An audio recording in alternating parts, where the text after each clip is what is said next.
Survivors of a mass shooting in Florida call BS on the country's lack of gun control. But will these students rally enough support to change politicians' minds? I'm Imran Garta, and today's newsmaker is the gun debate in the United States.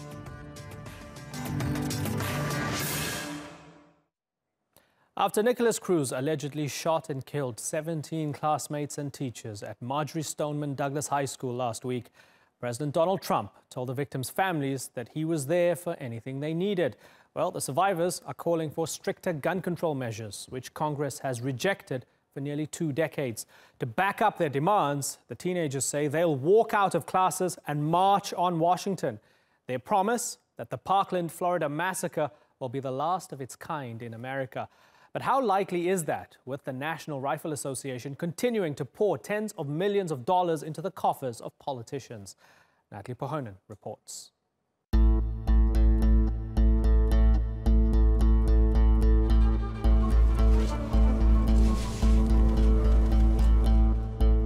America has a legacy of peaceful protests. Outside the gates of the White House, people have called for an end to wars and for civil rights. Now, another generation of activists is claiming its turn in the political spotlight. They are America's high school students, and they want gun reform. Shame on you! Shame on you! Parkland, Florida has become another US town synonymous with gun violence. 17 students and teachers at Marjory Douglas Stoneman High School died in the Valentine's Day shooting. The alleged gunman, Nicholas Cruz, was a former student. Police say he was armed with an AR-15 assault rifle. He had legally purchased the weapon from a licensed dealer. They say that tougher gun laws do not decrease gun violence. We call BS! They say a good guy with a gun stops a bad guy with a gun. We call BS! They say guns are just tools like knives and are as dangerous as cars. We call BS! These students have grown up in an era of screams. They are harnessing the power of the media to share the horror they experienced. I will not feel safe going back to school myself until reasonable mental health care legislation and gun control legislation is passed. Because at this point, it's unacceptable. March 24th, in every single city, we are going to be marching together as students begging for our lives. This isn't about the GOP, this isn't about the Democrats, this is about the adults. We feel neglected, and at this point, you're either with us or against us. The White House says President Donald Trump is supportive of efforts to improve the federal background check system for gun buyers. But that would focus on a purchaser's criminal background. It would not have applied to the accused Parkland attacker. He didn't have a criminal record. Very sad something like that could happen. But the job the doctors did, the nurses, the hospital, first responders, law enforcement, really incredible. The speed that they got the victims over to the hospital is like record speed. Record speed perhaps, but Parkland now also holds another record, the worst ever high school shooting in the US. A title that used to belong to Columbine, Colorado, for the massacre there in 1999.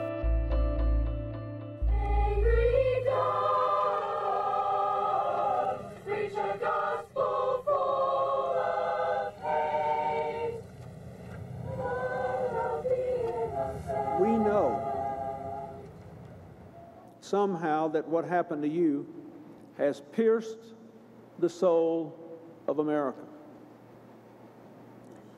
And it gives you a chance to be heard in a way no one else can be heard.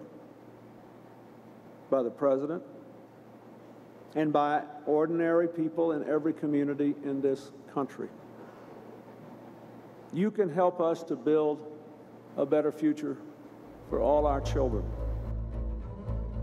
The students who died in Parkland had not even been born when the Columbine shooting happened. Will it be their classmates' calls for reform that will finally deliver a safer future for America's children? Natalie Pohonen, The Newsmakers. Let's open up this discussion and go to Washington, D.C., where we're joined by former Deputy Assistant Secretary of State for Legislative Affairs, Joel Rubin. Also in Washington is John Lott. He's the president of the Crime Prevention Research Center. Gentlemen, thank you very much for joining us. John Lott, let me begin with you. Do you recognize and accept the anger of these kids who saw their classmates butchered in front of them? They want gun control. They believe enough is enough. Well, I think something needs to be done. I've been arguing for 20 years for something to be done. Unfortunately, the types of proposals that are being put forward by gun control advocates wouldn't have any impact. The number one thing that President Obama, when he was president, pushed for and has been talked about immediately after this attack was for background checks on private transfers. There's not one mass public shooting this century that would have been stopped by that. You can go through the other things. You had people like Senator Nelson from Florida calling for, terror watch lists immediately afterwards being banned. We can talk about those things, but look, here's one thing that's clear.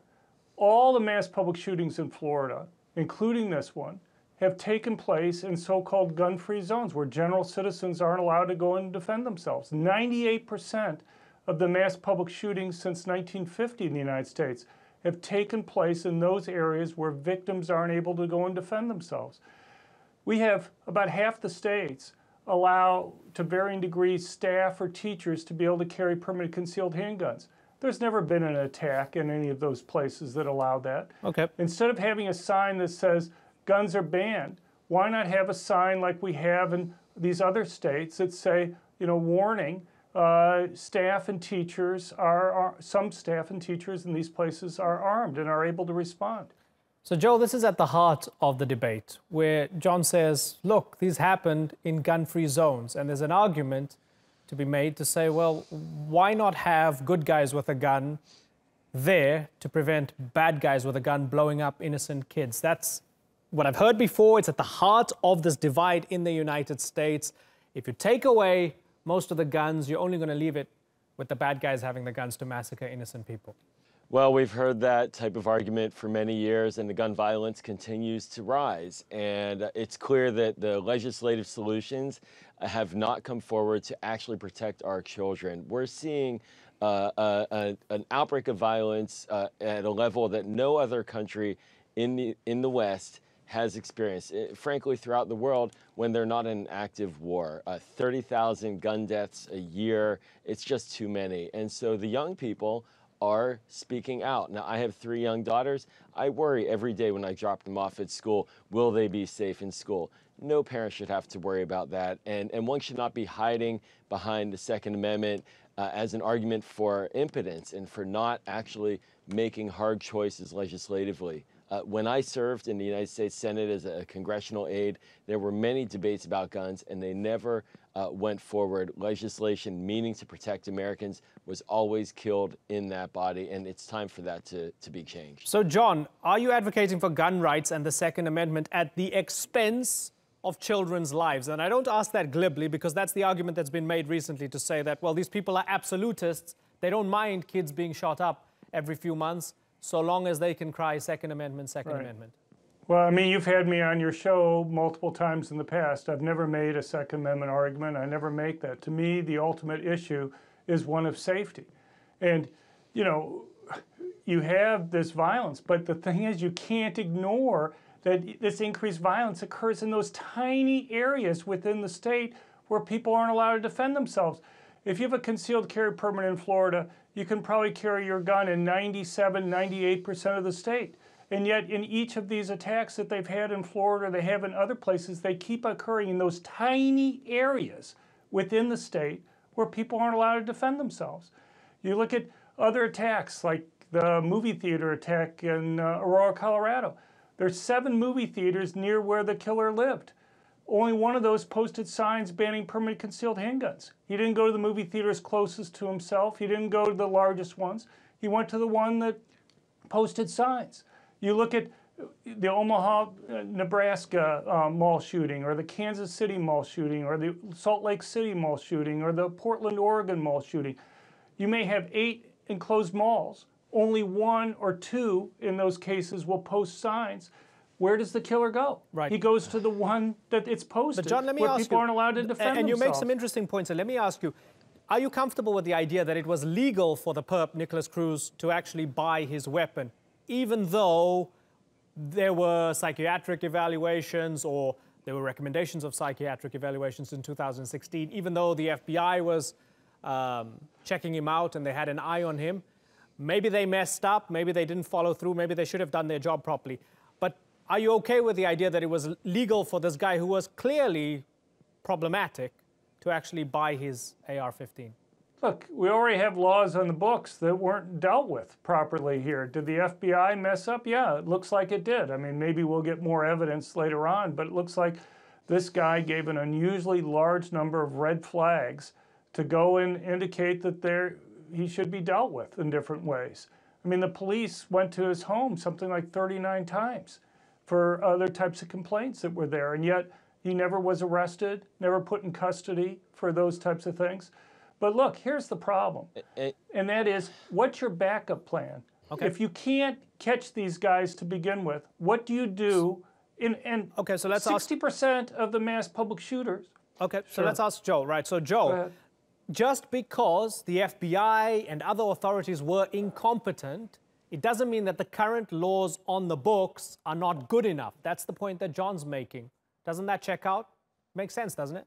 Well, first, I want to be clear here that this idea that we're blaming the victims, that it's the high school kids' fault that someone walked into their school with an automatic rifle and shot them up, and if they only had guns, they would have been safe, or that people in a movie theater in the dark, it's their fault that they're getting shot dead by a mass murder. If they had a gun, they could have shot him dead. It reminds me of the photograph of when President Reagan was shot in 1981, and there's a picture of all the armed men surrounding him, his Secret Service detail who had guns, maybe a dozen men with guns right on their bodies, and still John Hinckley was able to shoot him. So it's a specious argument. It doesn't stand up. Our law enforcement will not agree that more guns means less violence. And I do think that it's also critical in this question of... I'm sorry, I couldn't hear. I thought you were asking a follow-up question. Go ahead, John. Look, 91% of police officers in the United States support people being able to go and defend themselves. Over 80% of police in the United States think that allowing citizens with permanent concealed handguns to, he just said, look, the National Association of Chiefs of Police, which is the largest organization of chiefs of police, say that 76% saying that concealed carry can reduce these types of attacks. 80% of they want police significant in background. The United States they want. Okay. So, you know, sir, you interrupted me, and okay, hold on for a second. You interrupted me earlier. Okay, hold on for a second. John's put out some stats there which shows that. Okay, hold on. John's put out some stats there that show that law enforcement supports concealed carry and more guns to stop bad guys. Tell me why you disagree with that, Joel. Look, law enforcement will tell you they need serious background checks. I dealt with law enforcement, the Sheriff's Association, for many years when I was a congressional staffer. They want to see their officers of the peace. They want to make sure that they're safe and protected, and less guns makes them safer and protected. And this idea that a young man who clearly was mentally ill, that had been called the FBI had been called to go to his house, that he could actually legally purchase an assault rifle is beyond explanation. And I do think that we need to take a serious look at how these laws are being implemented. I honestly believe that this administration has been systematically taking apart the way that our law enforcement protects Americans from gun violence. And it's not a surprise to me that there are failures across the system as a result. John Lott, this administration systematically tearing it all apart.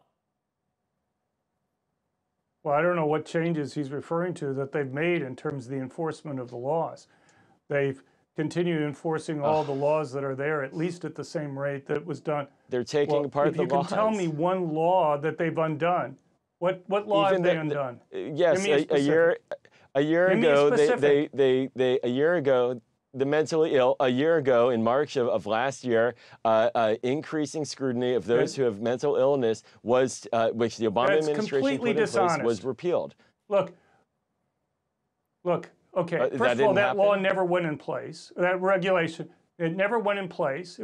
What happened was the Social Security Administration had a rule that said if you get Social Security, which is for elderly people, and you receive help with your finances, then the government would declare you mentally incompetent and ban you from having guns. That rule never went into effect. Okay, it was proposed at the very end of the Obama administration. But look, you have somebody like my mom. My mom's in her 80s. She hates using computers, so she's given my sister power of attorney to be able to go and pay her bills. Well, does that mean my mom's mentally incompetent? According to the Social Security rules that the Obama administration wanted to have, that would have classified her as mentally incompetent and banned her from being able to own a gun. Well, just because my mom doesn't like using computers doesn't mean she's not competent at being able to go and decide. Okay, interesting. That's an interesting analogy and interesting comparison with your mom. I want to take a little turn here to the NRA, because a lot of the anger, Joel, that we're seeing from the kids, and they're planning, you know, more lie-ins at the White House, school walkouts, marches. They're very angry. A lot of their anger is directed at the NRA. They feel that the NRA buys off politicians and paralyzes the system. That's why the adults can't get anything done, because of the NRA. Do you believe that that is justified? Well, it's no secret that significant majorities of the American people across party lines want sensible gun control. And yet when it gets time for Washington to take action, the Republican Party primarily blocks that, and the NRA lobbies extensively against that, spends a significant amount of money, spent $30 million in the presidential campaign last year on behalf of President Trump, puts in millions of dollars into congressional campaign coffers. And that's how it's done. That's how lobbying is done. It's nothing illegal about it. But the problem is that it has prevented anything from getting through Congress, and it has created a culture politically where it's very difficult for anyone to think of anything reasonable that can become law to protect our kids and to make our communities safer. And that is clearly something that the children, the young people are challenging. They're saying that that doesn't speak either for them or for the majority of Americans. Okay, so John Lott, if Hershey's sponsored me, I'd never think about ever speaking out against chocolate. And the same applies to guns and the NRA, doesn't it? Aren't they a part of the problem? Well, I mean, if money's the issue, Michael Bloomberg is massively outspending the NRA. If you look at, your listeners can go to opensecrets.org, Not an answer. which collects the donations from everybody. And over the last 2 congressional cycles, Michael Bloomberg alone donated $48 million to congressional and Senate candidates. Over that same period of time, the NRA donated a little bit over $2 million. If you look at the amount that was spent on state races, Bloomberg's like several times more than the NRA has. And I mean, people can go to opensecrets.org and they can see the donation amounts that different people put out. And that's just one person, Michael Bloomberg. So you made the argument for why everybody plays the game. Okay, so everybody's playing the game. Bloomberg is anti-gun. No, but I mean, okay, I don't think. But in terms of the actual millions of dollars that they put into the pockets of politicians, do you accept that it has an impact on how they vote when it comes to gun control proposals? I don't think so. But here, look, you have 2 reasons why you donate. You could donate in order to buy a vote, but you could also donate because somebody really believes the same thing that you do. And my guess is most of the politicians really believe that allowing people to be able to go and defend themselves is important when the police can't arrive there. It's not like everybody's bad person. People like to do what they think is right. And I'm sorry if your guest thinks that people are inherently bad. We can disagree. I think that putting up a sign that said this is a gun-free zone is not something I would put up in front of my own house. Now, that doesn't mean, and I would think if I was worried about somebody attacking me and my family, the last thing I would do is put up a sign like that. Now, could I honestly believe that? I would hope you believe that that's the case in the argument that I'm making. I need to respond because I've been paid off, because I haven't. Come in, Joel. I need to respond because I was personally maligned there, and I have to say I'm still waiting for the NRA to propose anything related to sensible gun safety legislation. They are not and they have not. And to argue that somehow the NRA doesn't have an impact on the legislative process is a complete misinformation. It's completely misinformation.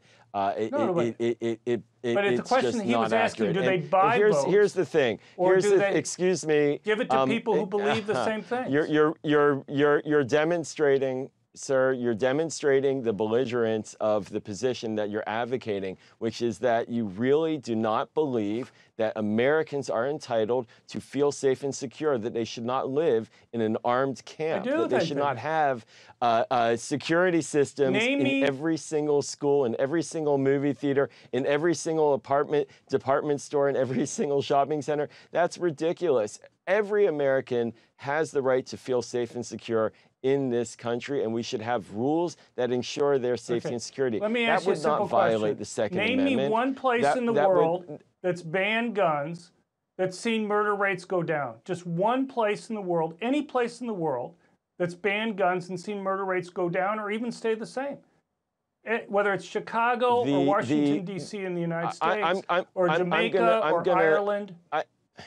Okay, well, you're not interested in the answer because you're not even letting me answer. Just one place where a gun ban. Go ahead. One place.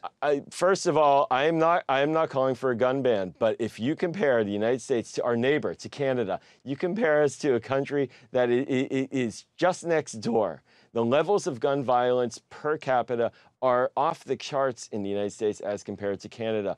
And there's a reason, because they culturally don't believe that they should have unlimited access to firearms without controls, without background checks. And right now, that's essentially what we have. And we need to fix that if we want our children to be safe. And I don't understand why that's so debatable.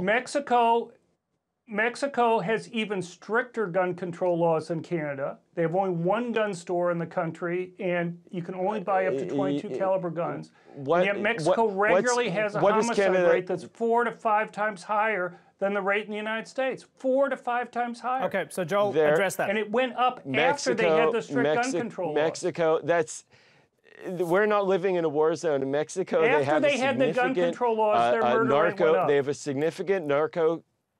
a significant narco trafficking problem, and they're in essentially a state of war in a significant chunks of the country. Okay. Compare it to Canada. Well, try to explain we have a drug problem if you here in the can, United what States. it is that Canada is doing differently. Most murders are drug gang related in the United States. Okay, fair enough. I don't want to go down this rabbit hole. You guys believe the parameters are different and there are different variables in these different countries.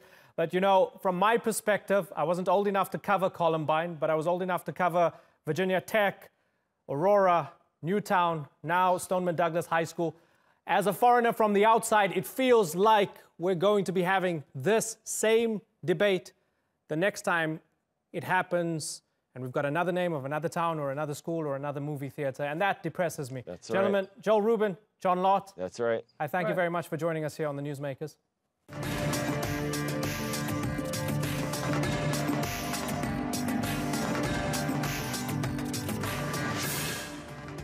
Still ahead on the Newsmakers, rebel fighters turned politicians stop campaigning in Colombia as they become the victims of violent attacks.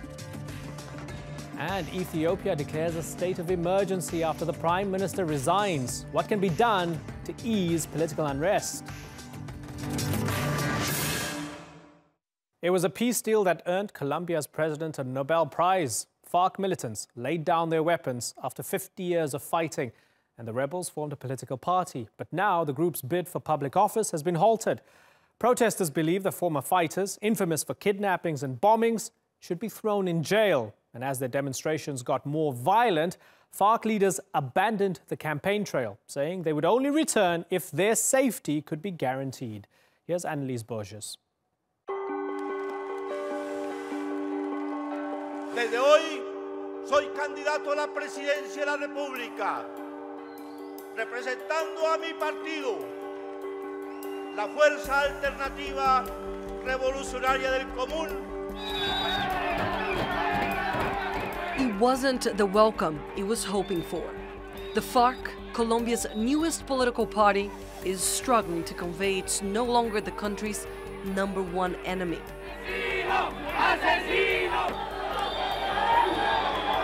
As he entered the political fray, the once dreaded rebel group found itself fearing the very same people he once terrorized.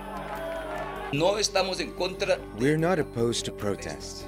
What we're against is the aggression, throwing stones, attacking with sticks, burning flags. So for the moment, we have decided to suspend campaign activities.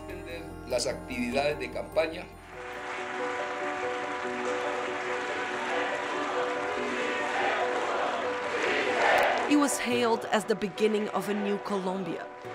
The signing of a peace deal between the government and the FARC was supposed to herald a harmonious and prosperous era for the country. In exchange for its weapons, the FARC was given the right to continue to exist as a political force. After more than 50 years of war and 200,000 victims, Colombia wanted peace. But at what cost? Before the peace deal was approved by Congress, it had been rejected in a referendum, and many Colombians still think the FARC rebels got off too lightly. Now the FARC's leader says it's these people who are trying to derail the process. No podemos dejar que un grupo minoritario nos quiera volver al pasado, nos quiera volver a seguir el ciclo de violencia que ha tenido a lo largo la historia de Colombia. The stakes have never been higher. While the FARC and the Colombian government try to push their peace deal forward, violence has been on the rise. Various armed groups have been vying for territory once controlled by the FARC. And another leftist rebel faction, the ELN, stopped negotiating with the government and ramped up its attacks. Mi paciencia y la paciencia del pueblo colombiano tienen sus límites. Por lo tanto, he tomado la decisión de suspender la instalación del quinto ciclo de conversaciones hasta que no vea coherencia por parte del ELN entre sus palabras y sus acciones. The war with the FARC might be over for now, but the task ahead is immense. And forgiving those who once bore weapons seems the biggest obstacle on Colombia's road to peace. Annalise Borges, The Newsmakers. Well, to discuss this, I'm joined from London by Louise Winstanley. She's the Program and Advocacy Manager at AB Colombia, a group working to improve human rights in Colombia. And also in London, we have Latin America analyst and journalist Javier FARC. I thank you both for joining us on The Newsmakers. Javier, let me begin with you. Is the FARC right in abandoning their campaign for now? No, because, well, I understand why they fear for their own security. This is not the first time that disbanded guerrillas who took part in the political process in Colombia have been threatened by violence. It happened in the past. So I imagine that they are concerned about their own security. We mustn't forget that in the 1980s, many people who joined the political process from the guerrilla and formed the Unión Patriótica, the Patriotic Union, were killed and wiped out. So they are fear that it is the case. However, it is counterproductive for them to do that, because what the Colombian people need to do, the people who don't trust them, and let's face it, the FARC are not trusted by the Colombian people, they need to see the political side of the FARC, the political speech of the FARC, the political campaigning of the FARC, the political proposals they are making to improve the situation in Colombia. If they suspend this campaign, people are going to still stick to the old image of the old violent group, an extremely violent group that they know until now. So I think that in a way I understand the concerns they have about their own security, because again, this has happened before in the past in the political process in Colombia, when guerrillas tried to reintegrate into the civilian society and they were killed. But at the same time, they have to be aware that unless the Colombian people listen to the proposal they have to make and listen to the political side of the FARC, then people will not be convinced. And at the moment, according to the opinion polls, they are not particularly popular among the population in Colombia. Yeah, not very popular at all. And just a reminder that the majority voted against that 2016 peace deal with them that the president pushed through. Louise, was it a smart idea for them to suspend their campaign? And is it going to unravel the peace process? Well, I don't think it's necessarily going to unravel the peace process, because there is considerable support in the country for the process. Although I know you mentioned that there was a majority in the referendum on the peace deal voting no, what we have to remember is that majority was very small, and that was a clear indication of quite a lot of division and polarisation in the country. So I don't think it's going to unravel, but we're at a very delicate stage in the peace process, one has to admit. And no guerrilla group actually agrees to a negotiated end to the war unless they have the prospect of going into politics and having a political aspect to the right. Yeah. But one of the things I think you should remember is that it won't mean that there will be no seats for the FARC. The FARC, according to the peace accord, have 10 seats in the Congress. Right. So they're guaranteed those 10 seats. What the FARC are doing at the moment is that they put out 74 candidates in order to boost that number that they would have in the Congress. So they will not have no representation. But the worrying factor is that they're not able to campaign openly. Yeah, and just for clarity, so we have congressional elections in March and presidential elections in May. Timoshenko, the man they call Timoshenko, Rodrigo Londoño, had said that he wasn't going to run for president. Then he said he was, and now he suspended his campaign.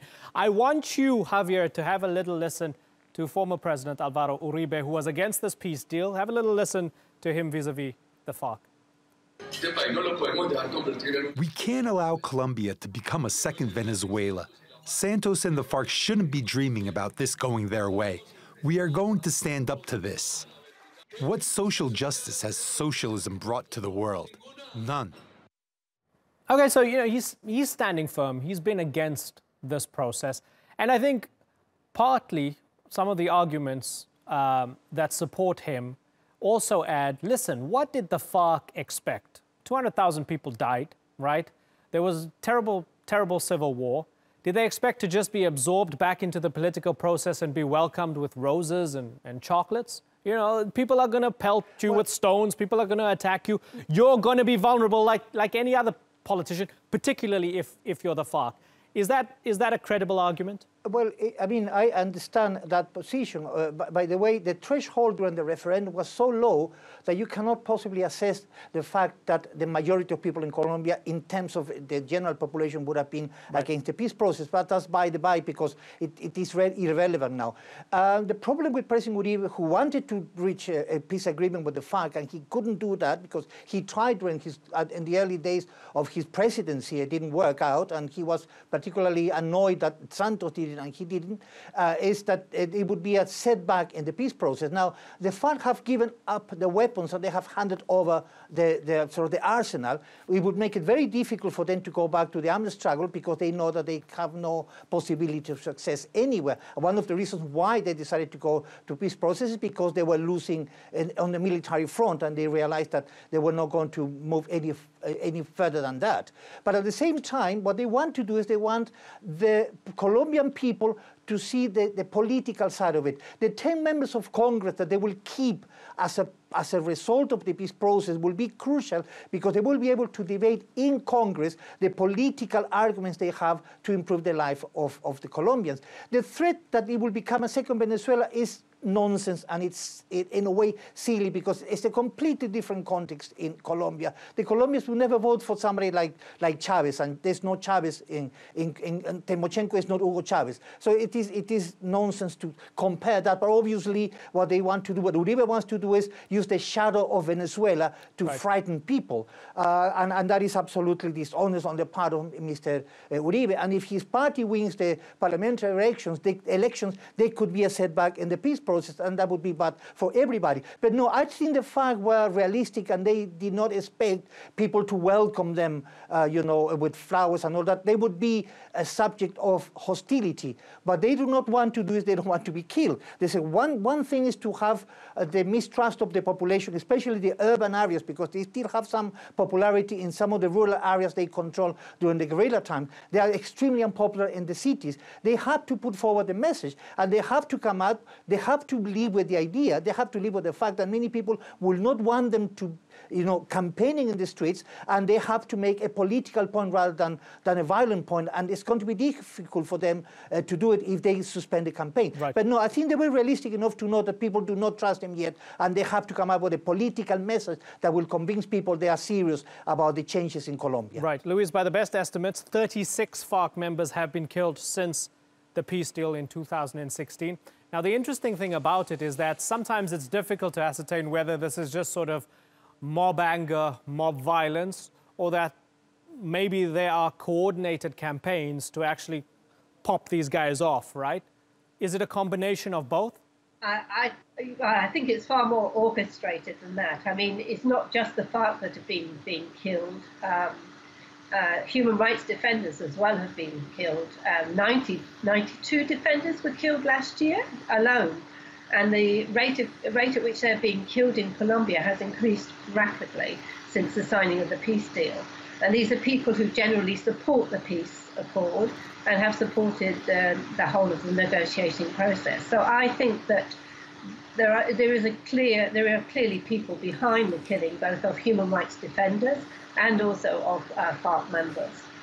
Okay, and Javier, who do you think those people are? I think it's a combination of both. People who do not want the peace process to succeed, but also people who are afraid of the political influence that the FARC might have. We mustn't forget in 1985, the FARC signed an agreement with the Belisario Betancourt, the then conservative president, and they formed a political party called Unión Patriótica, the Patriotic Union. It emerged between the Communist Party and the FARC. 3,500 people were killed. Members of that party were killed by security forces, by gunmen, by drug dealers, and they were absolutely wiped out. That was an attempt by the FARC to have a political saying in the politics in Colombia. In 1989, Carlos Pizarro, the candidate of the M19 guerrilla that had signed a peace agreement with the government, was assassinated, and members of his party were wiped out in violence. This is not coincidence. This is a trend. This is part of the history of Colombia. So this is a combination of people who first of all, the war benefited many people. Many people did not like peace because peace was the end of patience for many people. These people would have big interests in trying to destroy the peace process by killing these activists. But also, at the same time, as our other guests said, it's not only FARC people who have been killed. Trade unionists have been killed, community leaders have been killed, people who propose any kind of change in Colombian society are the subject of extreme violence. So it's a combination of, I think, elements from the government who do not want peace, but also sort of private interests who are interested, to maintain a level of violence in Colombia because they thrive in this kind of situation because of their own business interests in the areas where they control. Right. So I think it's a combination of, but this is, I agree with that, this is a coordinated campaign. This is not a one-off, a couple of people being killed. This is a coordinated campaign to wipe out the FARC as a political force, but at the same time to put the peace process in peril. And as we say, Luis, given that there might be a coordinated campaign to kill FARC members, that there might be powerful vested interests in ensuring that peace doesn't endure when it comes to the FARC, and they don't want to see them sitting in parliament, and that there was a slim majority of Colombians who were against making peace with them. Is it going to be a delicate balancing act now for Santos to provide these guarantees to say, yes, we're going to provide you with security, we're going to take care of you, we're going to look after you, without making it seem as if he is selling out to the FARC? Well, I'm not sure that you could say that it was being seen as being selling out to the FARC, because they've legitimately had a negotiation, they've legitimately come to an agreement, and part of that agreement includes political participation. So, and obviously you're going to want any guerrilla force to politically participate if you're going to want to sustain a peace accord, a peace agreement. But I think the thing that you have to take into consideration is that the FARC are not the only armed group operating in Colombia. You've got the neo-paramilitary groups that continue to operate, and these are responsible for a considerable number of killings and of the ordinary population, of human rights defenders, etc. And you've also got a second guerrilla group whose talks are in suspension. So dealing with this situation is quite complex at the moment in Colombia. and having the number of paramilitary groups still operating in Colombia makes it extremely difficult. But the government does have to guarantee security for the FARC. Yes, I really think that they do, and I don't think that there's any excuse that Santos could be seen as in any way compromised by doing that. Javier, are you equally worried by those right-wing paramilitaries that Luis mentioned, and of course the ELN, who seem to have smuggled themselves into the space that was vacated by the FARC, particularly in the jungles in some parts of Colombia? Yes, but I am worried because these paramilitaries, as our guest said rightly so, they're still very active. They've been active for years and they haven't been disbanded. We mustn't forget that the peace process has not managed to disband all these paramilitary groups that are still wandering around the countryside. In relation to the whole peace process, I doubt it is going to be in danger. Remind me the second part of your question, please, because I didn't hear it very well. Sure. Can you remind me the second part of your question? The ELN, do they worry you as well, given that yes, they were seen as a sort of FARC light for so long, but they seem to be getting stronger with drug smuggling and also on the ground, especially in the jungles. They seem to actually be moving into some of the areas that the FARC left. I get it. Yes, you're absolutely right. Yes, there is a problem. The problem we have, the ELN is much smaller than FARC. They don't have the same money, the same finance, and the same number of members that the FARC had. That's one element that we have to take into account. So I don't think that they will be able to fill the gap that the FARC left in the areas the FARC used to control, but they will be able to replace some of it. What the damage that the ELN will make would be a political damage to the FARC, because for as long as the ELN continues to exercise violence, people will be reminded of the political violence in Colombia, and the FARC will lose credibility. So it's going to be a psychological as well as political damage for the FARC, because the FARC want to oppose any kind of violence, but they will say, look, there's still groups and violent groups that have a similar ideology to the FARC who are still killing people, so why should we trust the FARC? So and then many international analysts agree that the ELN's violence is going to affect the credibility and the image that the FARC has. In terms of the military might that the ELN have, again, they don't have enough to fill the gaps that FARC, but they have enough to cause a lot of trouble. And as we know, they are quite reluctant to sit down and try to reach a peace agreement with the government of President Santos. Yeah, well, it's going to be interesting to see if the FARC does indeed get the guarantees that they want in order to get back on the campaign trail. Again, those congressional elections in March, presidential elections in May. It's never dull in Colombia. We'll be watching closely here on the Newsmakers. For now, Luis Winstanley and Javier FARC, thank you very much for joining us.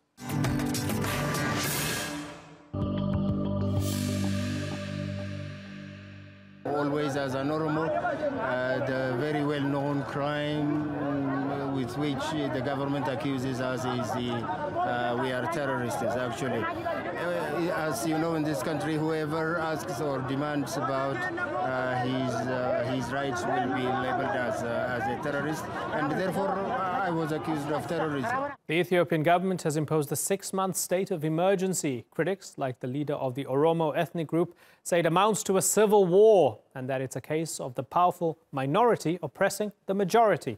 Parliament is led by the ruling Tigrayan people, who make up just 6% of the population. They say the emergency measures are needed to protect ethnic groups from being attacked. But those same groups say the decision is really a ploy to send the military into their neighborhoods to quell years of pro-democracy protests. So far, the rallies have led to the Prime Minister's resignation and the release of thousands of prisoners. Well, we invited representatives from the Ethiopian government onto the program, but they were unavailable. I'll give you a little bit of what they said in a few moments, but for now, I'm joined from Washington by Abebe Gello. He's an Ethiopian journalist in exile and the CEO of Ethiopian Satellite TV and Radio. Thanks for joining us, sir. Let me ask you, in a nutshell. Thanks for having me. The government says the state of emergency is justified. Yeah. I'm assuming you disagree with that. Tell me why you don't think it's justified. I completely disagree because basically people are demanding for greater freedom. There is no freedom in Ethiopia. As you know, there is no basic human rights. The minority Tigrayan People's Liberation Front dominates the political, economic, military and security apparatus. So people are not happy in Ethiopia. What the government is saying that by imposing a state of emergency, it can stabilize the country, but this would definitely have the reverse effect, because this is the second time that the Ethiopian government has imposed a state of emergency. The first one was imposed in October 2016, from October 2016 to August 2017. It didn't work. The only thing that they did was they arrested so many people. There was mass incarceration. So many journalists were jailed. Opposition party leaders were also arrested in mass.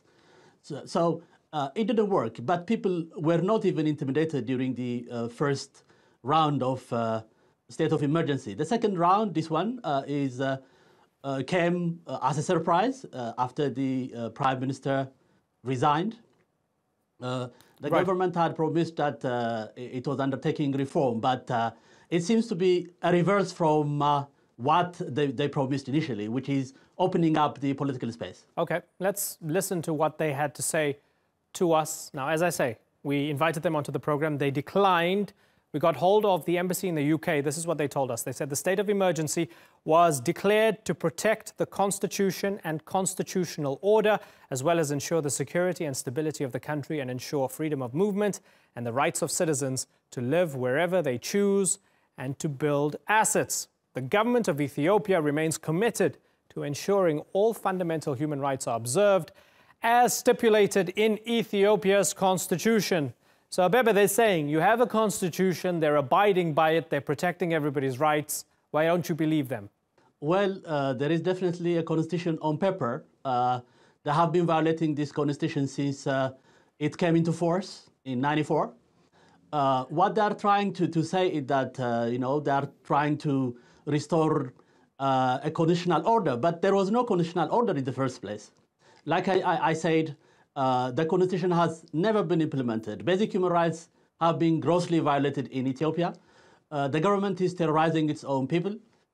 So many people, like I mentioned earlier, have been in jail.